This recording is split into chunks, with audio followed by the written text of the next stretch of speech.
Good morning. जय मसीह की। मैं मनी आज परमेश्वर के जीवित वचन मत्ती रचित सुसमाचार उसके 16 अध्याय 23 पद से आपको उत्साहित करना चाहूँगा, जिसमें लिखा है, उसने मुड़कर पतरस से कहा, हे शैतान, मेरे सामने से दूर हो, तू मेरे लिए ठोकर का कारण है, क्योंकि तू परमेश्वर की बातों पर नहीं परंतु मनुष्य की बातों पर मन लगाता है।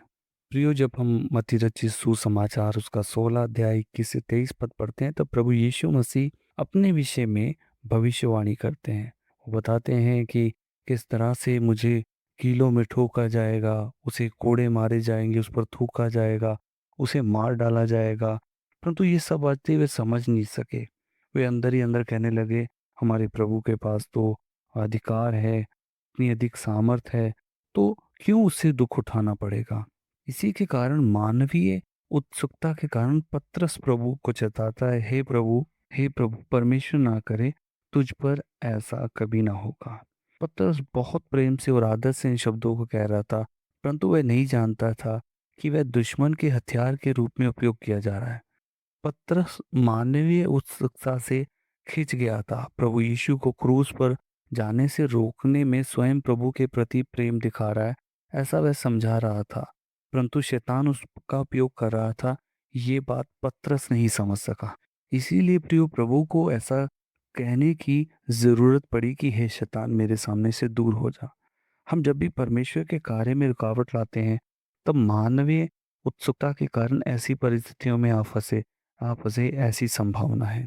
उदाहरण के रूप में जब हम प्रेरितों की पुस्तक उसका 21 अध्याय उसके 10 से 14 पदों में पढ़ते हैं, तो वहां पर जब पौलुस जो यरूशलेम की ओर जा रहा था, तब अगबुस ने ऐसी भविष्यवाणी की। उसने पौलुस का जो कटिबंध लिया, उससे अपने हाथ पांव बांध कर कहा कि पवित्र आत्मा कहता है कि जिस मनुष्य का ये कटिबंध है, उसको यरूशलेम में यहूदी इसी रीति से बांधेंगे और अन्य जातियों के हाथ में सौंपेंगे।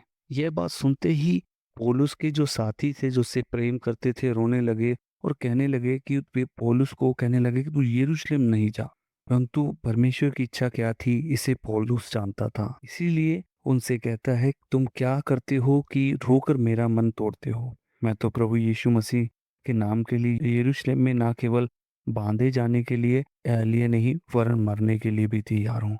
क्योंकि जब हम प्रेरितों की पुस्तक उसका 9 अध्याय पढ़ते हैं प्रियो, तो वहां पर पौलुस को ही मसीह यीशु इसीलिए चुनता है कि वे उसके लिए दुख उठाए। पौलुस जानता था कि उसे मसीह के लिए दुख उठाना होगा। पौलुस अपने लक्ष्य से हटा नहीं था। पौलुस जानता था कि उसे ऐसी सेवा देनी है, वरन उसके साथ चेलों को भी वैसे ही दुख उठाने के लिए प्रभु प्रेरित करके बुलाया था। प्रभु यीशु मसीह के वचन में लिखा है, जब यीशु ने अपने चेलों को अपने पीछे होने के लिए कहा, उसने कहा, अपना क्रूस उठाओ और मेरे पीछे हो लो। मत्ती 6 के अंदर भी हम देखते हैं, वहां पर भी लिखा है, मसीह यीशु ने कहा, आज के लिए इतना ही दुख काफी है। वरन पौलुस कलीसिया को प्रेरित करते हुए कहता है कि हमें दुख उठाकर परमेश्वर के राज्य में प्रवेश करना होगा। इन सारी बातों को पौलुस जानता था प्रियो, लेकिन वो लोग जो उससे स्नेह कर रहे थे, वो नहीं जानते थे वो किस तरह से शैतान की योजना को लाकर पौलुस के जीवन में रुकावट का काम कर रहे थे। लेकिन पौलुस जानता था कि शैतान इनके माध्यम से प्रेम और मानवीय भावनाओं में आकर उसके लिए एक रुकावट का कारण बन रहे थे। लेकिन पौलुस इस बात से नहीं हटा प्रियो। पौलुस डटा रहा और वो यरूशलेम को गया। बहुत बार हमारे जीवन में भी परमेश्वर के कार्य को करने के लिए हमारा परिवार या बहुत सारी बातें जो हमें प्रेम भाव से अपनी ओर खींच लेती है और हमें परमेश्वर के कार्य को करने में रुकावट डालती है प्रियो। बहुत बार रविवार को लोग इसीलिए चर्च नहीं जाते क्योंकि उनको परिवार की तरफ से किसी न किसी तरह की रुकावट आती है। वो संगति में या प्रार्थना में नहीं बैठ पाते। उनके जीवन में किसी न किसी तरह की कोई रुकावट परिवार की तरफ से या संसार की तरफ से आती है प्रियो।